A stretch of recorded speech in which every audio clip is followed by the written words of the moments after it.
Jadi di satu masjid ya, di satu masjid waktu itu kami diusir ya. Kami diusir, ya, masyarakat itu udah tidak suka sampai mereka itu kumpul semua masyarakat pemuka ya, di tempat itu dan bermusyawarah ya. Di masjid itu mereka bermusyawarah dan ada negosiasi, artinya ada diskusi dengan masyarakat juga pemuka. Kita sampaikan tujuan kita seperti ini ya. Maksud kita dengan dalil-dalil ya. Dengan dalil-dalil bagaimana pentingnya kita makmurkan masjid, bagaimana pentingnya kita mengajak orang ya, untuk memakmurkan masjid itu taat pada Allah ya. Dakwah ini juga kerjanya Nabi SAW, perintah Allah, sunnah Nabi dan semua para ulama ini juga buat dakwah. Inti itu mengajak, tidak ada maksud lain, tidak ada maksud lain. Ya kenapa kami ke masjid, dari masjid ke masjid ya memang perintahnya untuk memakmurkan masjid ya. Dan itu tertib kami jelaskan. Jadi gak mungkin dari rumah tetangga ke rumah tetangga atau dari hotel ke hotel, enggak begitu. Jadi kami dari masjid ke masjid. Nah, kemudian tetap tidak diterima ya, tetap tidak diterima, alasan kami mereka tidak terima dan mereka juga mengatakan ini jamaah mengotori masjid. Dan kami jelaskan tidak, kami bahkan baru datang itu ada khidmat masjid, bersih-bersih, kemudian pulangnya pun kita ada bersih-bersih khidmat masjid.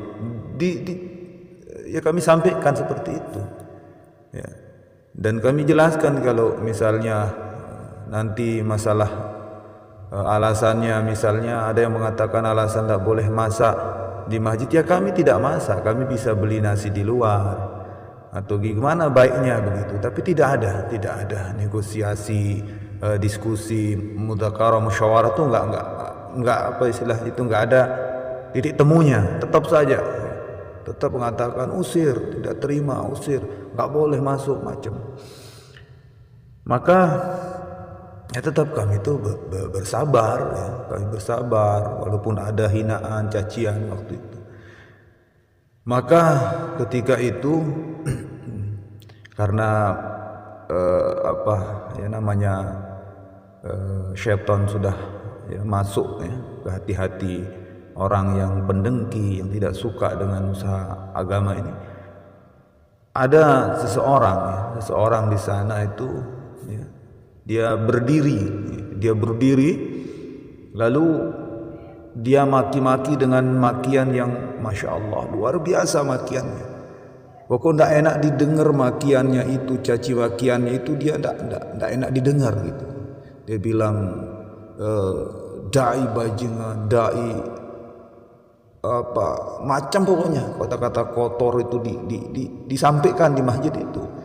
Tapi kami tetap saja bersabar. Bahkan mereka atau dia itu nunjuk kami, dia katakan pokoknya kalau tidak kalau tetap saja di masjid ini maka kami akan bunuh, macam dia bilang. Kami akan angkat pedang, macam dia bilang, sambil caci maki sampai sumpah serapah macam sudah di masjid itu. Maka kami tetap bersabar, tetap diam apapun kata mereka. Maka tidak lama dari itu teman-teman ya,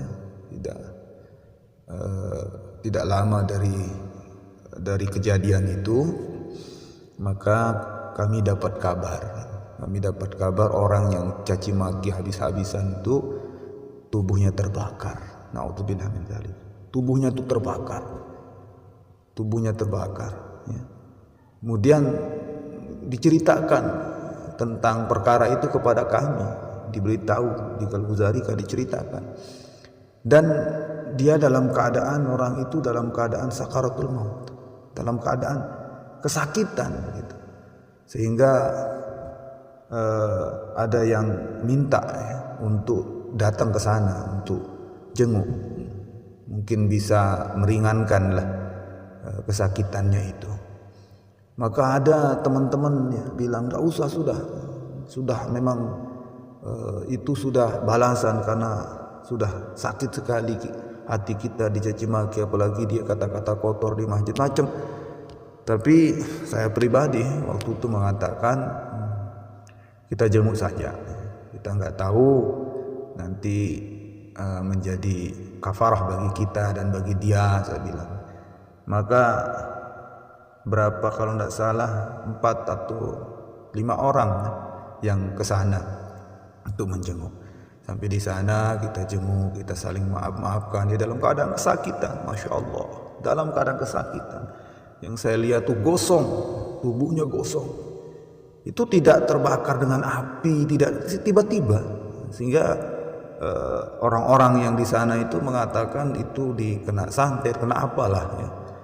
Itu gosong.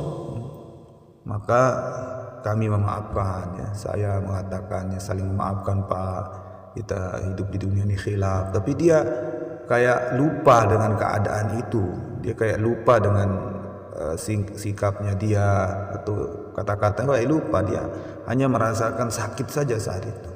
Maka ketika kita balik, kita sudah saling maafkan, kemudian sama keluarganya saling maafkan, kita balik besoknya itu inna lillahi wa inna ilaihi raji'un, dia meninggal dunia. Orang itu meninggal dunia. Dan itu Masya Allah, orang di tempat itu, orang kampung di tempat itu, dia menjadikan itu sebagai pelajaran. Sehingga Masya Allah banyak tashkilan, banyak yang keluar asbab itu, banyak yang ambil usaha dakwah.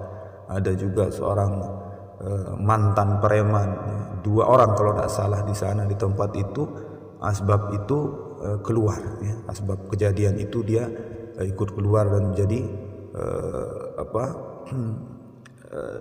istilahnya, mengajak orang ya, sehingga terbuka tempat itu terbuka. Dan dapat Al-Ghazali pun sampai saat ini pun tempat itu bahkan jadi khalaqah ya, jadi pusat dakwah. Ini asbab kesabaran, asbab tangisan, doa teman-teman ya. Ketika dia diuji, dihina, dicaci maki, diusir, tapi tetap dalam keadaan bersabar, yakin kepada Allah Subhanahu wa taala, berharap hanya kepada Allah Subhanahu wa taala. Maka dengan sebab itu Allah Subhanahu wa taala turunkan hidayah ya. Dan semoga Allah Subhanahu wa taala memaafkan kesalahan orang tersebut, dan dengan sebab kita saling memaafkan, dan itu mudah-mudahan menjadi jazbah bagi kita, semangat bahwa kita di dalam dakwah ini sungguh-sungguh ya, sungguh-sungguh terus untuk mengajak orang taat kepada Allah Subhanahu wa taala sesuai dengan kemampuan kita, dan apa yang kita miliki berupa amanah ilmu sampaikan kepada umat, berupa amanah harta korbankan untuk agama Allah Subhanahu wa taala. Jadi banyak sekali sebenarnya Al-Ghazali cerita yang kami akan sampaikan, tetapi waktu